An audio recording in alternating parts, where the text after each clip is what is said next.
So that was the condition I found Tally here in this cab over here. But before we get into that, I'm going to go a little bit into my past and how I ended up taking on this boat, because probably a lot of the other stuff about the project and about Tally you guys know from the videos, so this stuff you may not know. This whole journey started really when I went travelling at 18, and at that period of my life I wanted to be a musician. That was my passion, and I travelled through Asia and Australia with a guitar, singing on the street essentially, and living footloose, camping on the beach, hitchhiking on the beach. There are actually cars driving up this beach. This is Australia, but that's fine apparently. While I was away travelling, I sort of reassessed what I wanted to do a little bit, and I knew I wanted to do something with my hands, something physical. I had a bit of woodwork experience through my dad, who was a carpenter, and the idea of sailing really appealed as a means of travelling, essentially. I hadn't actually done any sailing before at this age. But the idea of being able to travel without being on buses and trains and planes and cars just seemed like a wonderful freedom. And the idea of combining that with a craft, with woodwork, it seemed like an obvious and very sort of romantic thing to do. So I went back home to the UK and, of course, built a treehouse. My first solo woodworking project. Because I grew up in Glastonbury, it's where my dad lives, and there's no ocean there, so I've got to go up the trees. But I wanted to do a boatbuilding course. I wasn't quite able to afford the course I wanted to do, but I ended up wandering around Bristol one day and I came across the Underful Boatyard, which some of you may know. Wandered into a shed and got talking to a few guys, and one of them, John Raymond Barker, offered me not a job, but a chance to work for nothing.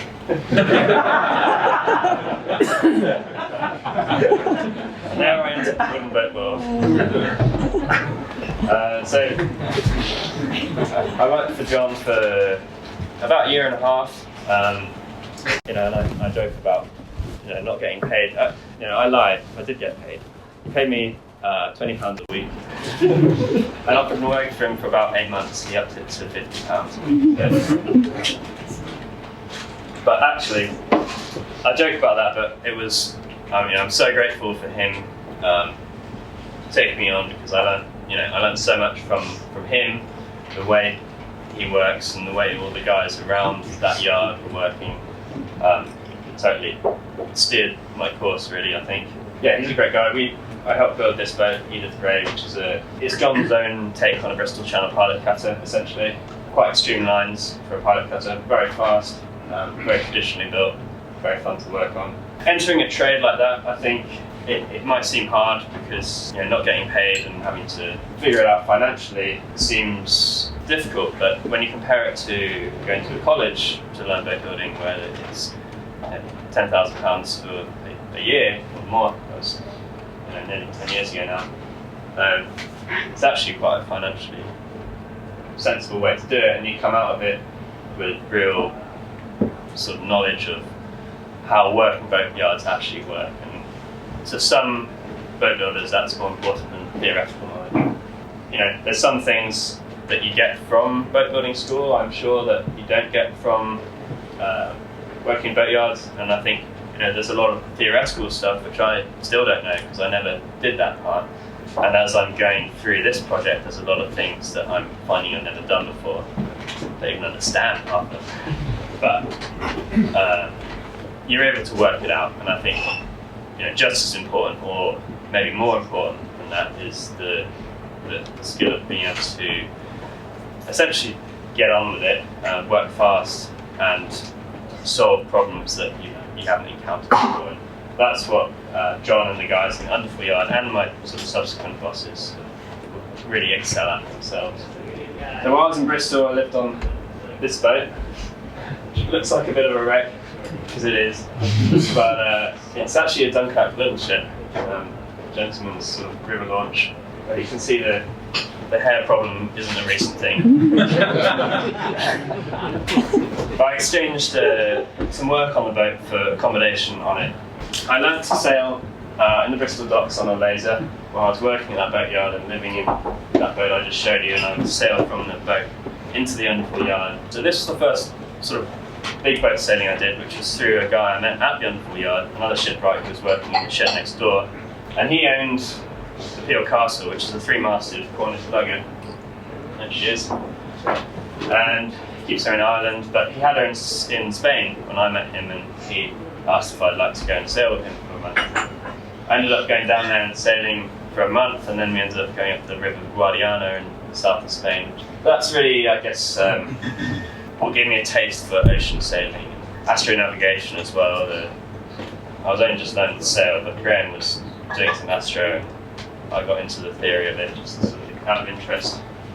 So I bought my first boat. It's a Manta 19. I bought it for 600 quid when I was hungover at a bus stop on eBay on my phone. And it was great. The great thing about this boat was that it didn't matter what you did to it. And so I sailed it around Bristol docks, ramming anything, everything, walls, swans, tourists. Had a big metal bit on the bow, which was great. You couldn't damage it. So I sort of learned to sail, I guess, on that, and I did quite a bit of work on it, readying it for what I hoped would be a grand voyage, and I was sort of planning to take this boat on an adventure across the channel and down through the French canals. I didn't quite get that far because I came across a beautiful picture of a Folkboat for sale, and working with wood already, the romance of a wooden boat just got me. So I didn't get very far on this, but I did get down to Falmouth.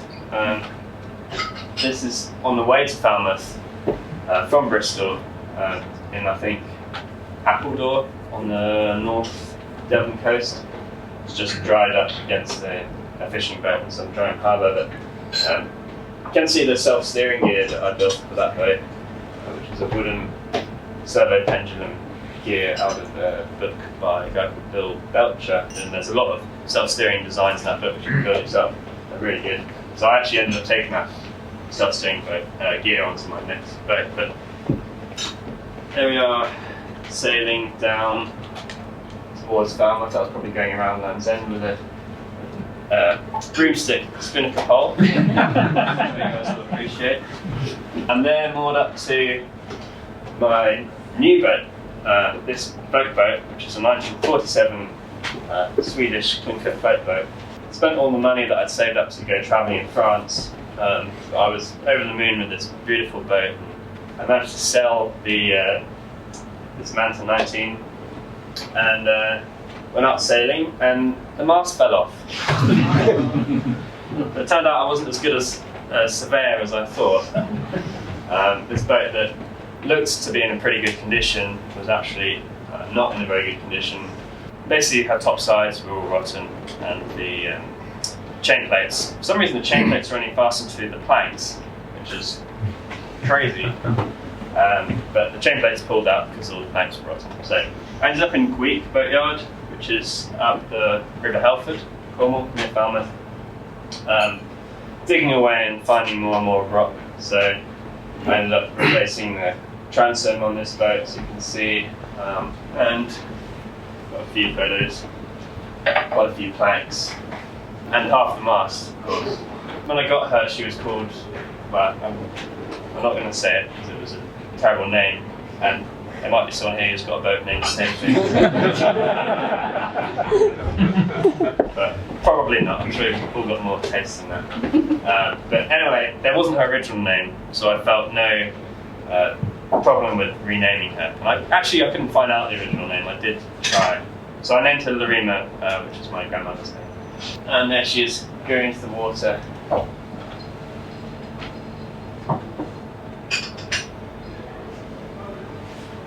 I was a little bit later on in Gweek again. We've got the wood burner going there. In Gweek, I was working for a guy called Ashley Butler, who was building really beautiful boats, and still is, down in Cornwall. And he was another guy that really inspired me, and I think helped sort of shape what I would do afterwards. He'd also sailed small boats across the Atlantic, and he built his own boats. Done a lot of good stuff. So he helped me a lot while I was rebuilding Larima. I was working for him at the same time, but he would give me offcuts. He would let me work whatever hours I wanted, so I'd work for him in the mornings and then afternoons on my boat. While I was out, I did a bit of work on a few different boats. This is replacing the deck on Kelpie, which is a schooner we rebuilt. This is actually much later on, but I was working for Ashley again. This was from one of the videos, so you guys might have seen this. I was building a ferry in Ashley's new boat yard. Sort of typical of the construction style that I've come to really like. So there's a mixture of sawn and steamed oak frames on this boat. Cardboard planks, very strong ferry. These are designed to be landed on the beach to get people on and off them. And actually, interestingly, the company that runs them, that buys them from Ash, they've used fiberglass boats, they've used steel boats, they've used all sorts of different boats, and they will come back to wood because it's the only material which has the give to take that pounding as it goes onto beaches with surf, often to pick up and drop off passengers. Of course, steel can be very strong, but what happens with steel is it's shingle beach and it just rips the paint off, so you get exposed steel, it rusts. So it's really nice to have wooden boats that are used because that is the best material, not just because it's some old romantic who wants to own a wooden boat. That's up the mast of my Folkboat, which I hope never to do again. Really, they're about that thick. I've been to Ireland on my first voyage on that Folkboat. That was one of my favourite anchorages in Ireland. But I was getting to know the boat and also developing my sailing skills. I still hadn't done that much sailing really at this point. Sailing to Ireland was my first long distance solo trip, and there I really got to grips with the self-steering gear. And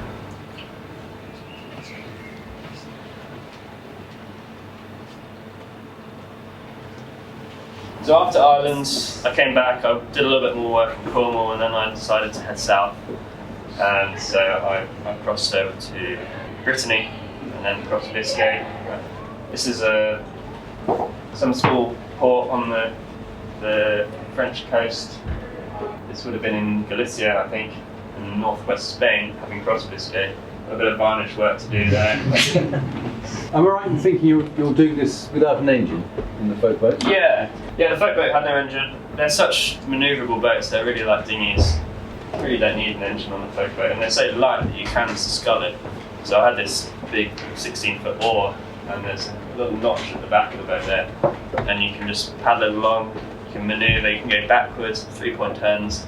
In some ways a lot more manoeuvrable than with an engine, but of course you can only go 1 or 2 knots. In any sort of wind it's not much good, but of course you've got these big white things at the back. This was around the time my GPS broke as well, going around Finisterre, I think, on the aptly named Costa del Mor, something like that. I don't speak Spanish. Anyway, it means coast of death. And so my GPS failed. One I had on my phone had already broken a few weeks ago, so I had a little one that finally bit the bullet. And I was just leaving this port, actually, leaving a bay on my way around Finisterre. And I nearly turned around and went back, and then I just thought, supposed to be a sailor, I should be able to at least do some coastal navigation. So I carried on, got around Finisterre. It was actually quite a hairy trip for the first non-GPS trip. Thick fog, and I had to kind of peer my way into where I was going. But the feeling I got on arrival in the next port was just so good that I decided not to replace the GPS. It turned out to be one of the most satisfying decisions I ever made, because navigation I thought was just such a joy. Even if it was more challenging sometimes, the feeling of having got yourself somewhere by your own means was just really wonderful. So I carried on down the coast. This is in Porto, and then this was down in the Guadiana where I visited on the first boat, Hill Castle. Went back up there again. Improved my selection of unusual spinnaker poles. Here you can see we have a bespoke bamboo spinnaker pole. This is up the same river, it's a tidal river, so I was able to dry out the boat and do the anti-fouling and everything. I actually spent about a month varnishing in the river. I think this is my favourite photo of that boat. The top side's looking good and repainted, and all the varnish work was looking really nice. And this is actually in one of the Canaries. So I sailed from Guadiana to Morocco and then to the Canaries. And then from there I sailed down to Cape Verde Islands. So they're leaving Gran Canaria, sculling out of the marina there, full of provisions for the crossing. So obviously you can't see the waterline at all. How much of this did you do by yourself? So I picked someone up in Porto, and they were sailing with me until Canaries. So all the rest of it was all on my own. So from the Canaries to the Cape Verdes, and then Cape Verdes was across to Martinique. And this is actually picking up the anchor off the Cape Verdes, just about to cross. So crossing the Atlantic was fun. I had to dry your washing somehow. I don't really know what to say about that crossing. It was, so many things, and yet very hard to put into words. It was inspiring. It was, at times it was really boring. It was really scary at other times. It was a wonderful experience to be, just to be on your own for 20 days. It's a pretty interesting thing to do in a way. And to be out there in the middle of nowhere with no land for 1,000 miles in any direction. It's pretty awe-inspiring. Seeing the stars out there and using them to navigate as well. That was good. And then I got to Martinique, as I was approaching land after that crossing, and I found myself, after I'd come anchored in a bay in Martinique, found myself in a McDonald's. It was the only place with Wi-Fi. I had to tell my parents I was alive. I was in McDonald's. It was air conditioned and I was cold, and the whole thing was, I just wanted to go back to sea, to be honest. It can be quite anticlimactic coming into land after a long period at sea. And I suppose it depends on if you've got people waiting for you, and maybe a party planned or something, it would be quite good. But no one knew I was there. I didn't really feel like talking to people, so I wasn't in the mood to go around telling people that I'd just come from Falmouth. So yeah, it took me a while to readjust to being on land. While I was doing my crossing, my self-steering gear, which had worked so well all the way down to Cape Verdes, actually stopped working, bit the bullet just a couple of days into my transatlantic, and the reason was that it's a servo pendulum, so it has a blade offset from the centre line, in this case, going down into the water, which acts as a mechanical leverage, essentially, to steer the tiller. There's a wind vane and some transfer gears. But essentially you've got this blade coming down into the water, and in the Atlantic, in that particular place at that time of year, there was a huge amount of sargasso grass, so there's seaweed that floats on the surface. And I hadn't even suspected this would be a problem, but it just caught the servo pendulum blade it just continuously caught under it, and the drag from all the seaweed was just bending all the entire gear. So for about a day I was leaning over the back with a sort of boat hook, getting the stuff off every 20 minutes or 30 minutes. But it would catch and then it would send the boat off course, and you crash drive. It wasn't good. So I was only a day and a half into the crossing, so I was trying to figure out what to do. I ended up coming up with I didn't come up with it, I'm sure hundreds of people have done it before, but I ended up using the jib to steer the boat. So I was running on a very broad reach, and I used the jib sheet attached to the tiller. So this is what this photo is showing. Jib sheet comes up here, around this winch, through a block to the tiller, and there's a bungee here. And so what happens is the main pretty much blanks the jib, so you're running so deep, and then as the boat comes up to windward, which it naturally wants to do, the jib fills, it pulls the sheet pulls the tiller back, and the boat bears away again, and you just keep on doing that 2,000 miles.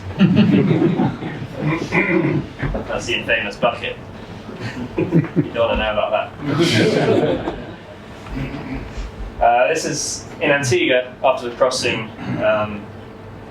we competed in the Antigua Classics, and that was a really fun event and won our class, which there was only, I think, 2 or 3 boats in it, and I think Folkboat has quite a good handicap, so I won't take much credit for that, but it did get a bit of got me a little bit of attention in that world, and from that I got my next job. This is a boat called Sincerity, which was my next, well, really my first job in sailing. Having crossed the Atlantic and sailed in the Classics, I met the owner of this boat, and he was looking for a new captain. I was looking for a job at the time. Luckily, he couldn't afford anyone who was properly qualified.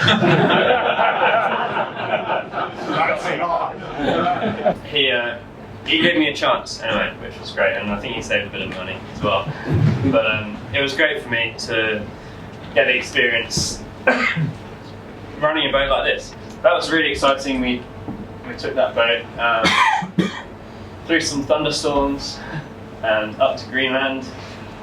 Did some charts in Greenland. I found it quite stressful. It was the first time I'd done anything on that sort of scale. We had up to 10 crew at one point. But really, really rewarding, challenging, and interesting job. And I ran that boat for about 10 months. We went to Greenland, spent a month or so sailing around Greenland, found some nice icebergs, and then sailed down to Gibraltar and then to Italy. Next job, I left Sincerity and got a job as bosun on Addicts, very large 3-masted schooner, built in the 80s, made of steel. Another really interesting job, on a very different scale, of course, to the last one, and in a different world, really in the super yacht world there. This guy had a Picasso on board. Next level. So it was really interesting to see that world, to be involved in it. It was really nice to, be responsible for a rig, and I was responsible for the deck and the rig and the deck crew, and we sailed in the RORC 600 around the Caribbean, which is obviously organised by these guys. I was racing in Antigua Classics again against Columbia, which is a replica Grand Banks fishing schooner, and Mariette, which is the original 1915 Herreshoff schooner. That's what she looked like when I first saw her.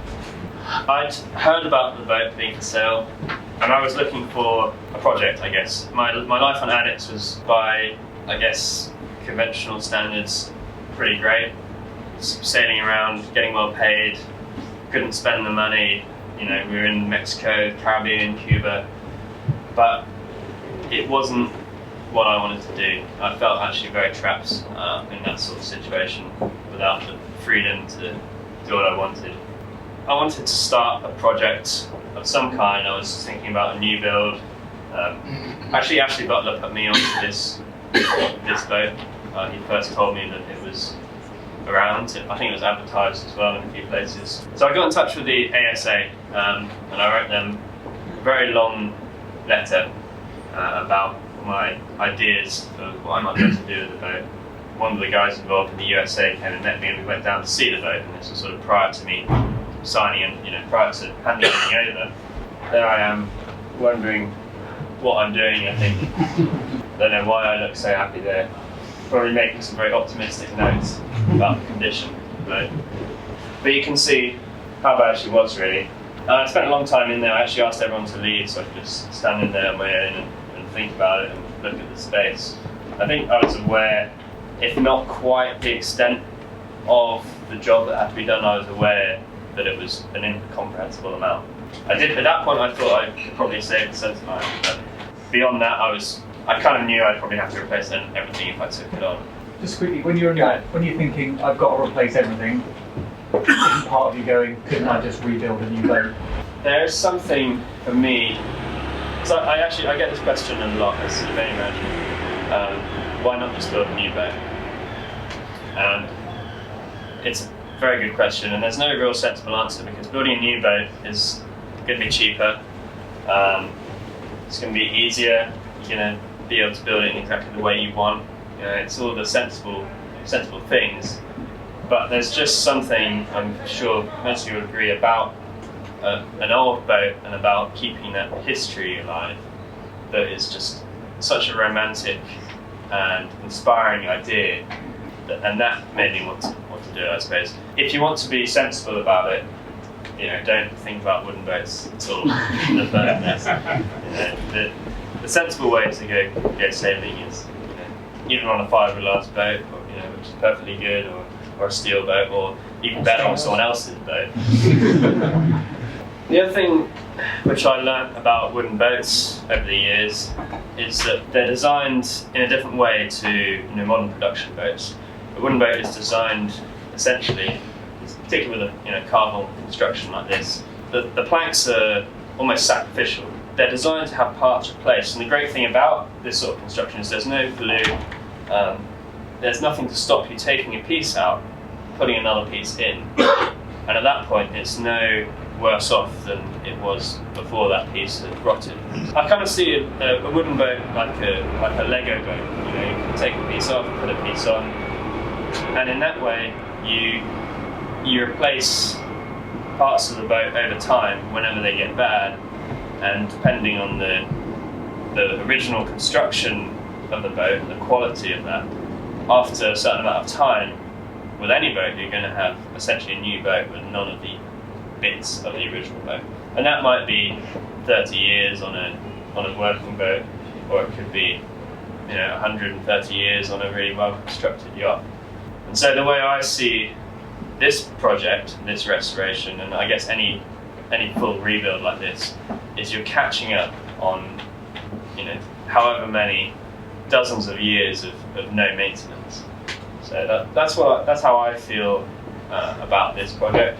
If anyone mentions the ship of Theseus, I'm going to jump out that window. There is the question of, is it the same boat or not? And honestly, I don't think it really matters. It's about the process.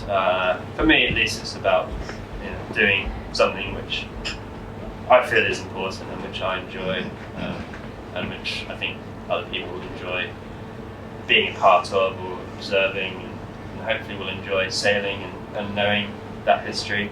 In Tally-Ho's case, she will have a few pieces left of the original. She'll have the ballast keel, the windlass, hopefully, various bits of hardware, and then in terms of wood, hopefully I'm going to be able to save quite a few of the planks.